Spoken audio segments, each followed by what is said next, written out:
So I'm going to go through kind of what I discovered and how I overcame them and give you some ideas and some questions to ask yourself if this is a challenge that you're going through or if this is something that someone else in your life is going through. All right, so first is social conditioning. Now, I am also kind of an elder millennial here, so I grew up in the 80s and 90s, and this was a toy that I played with. It was called Teen Talk Barbie, and when you press the back, she goes, "Math class is tough. Do you have a crush on anyone? Party dresses are fun. Math class is tough." And so there were so many different small cultural signals that I received and then internalized that no, you should go into communications and kind of the non-technical things, right? Because culturally, that was the message that I was getting. And these can be super subtle. So here is a study from 2018. Now, it's been shown over and over again that gender has no impact on math ability, right? That's not something like math is just something that humans do, and the gender doesn't have an impact. But the way we phrase these things matters. So here's two statements. Girls and boys do equally well at math, or girls do as well as boys at math. And this was done in an effort to, change the pipeline problem and get more women interested in STEM. But the second statement, the participants who had heard that, when they did a survey later, they judged boys as more talented in math by a margin of 2-1. So even when we're trying, these are super subtle and things that we need to really think through.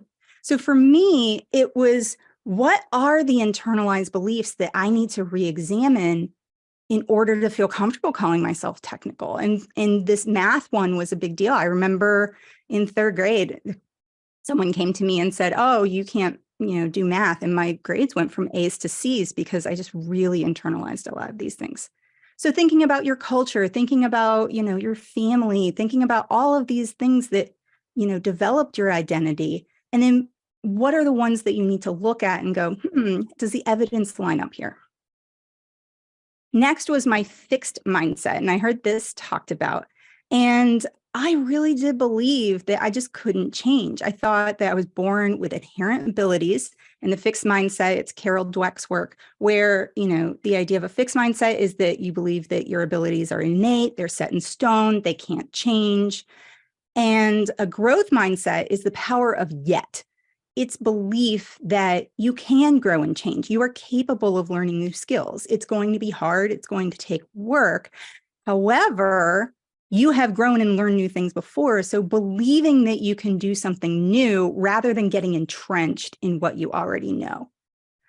So this was a really big deal. And I noticed a lot of negative self-talk around myself, like, I can never do this.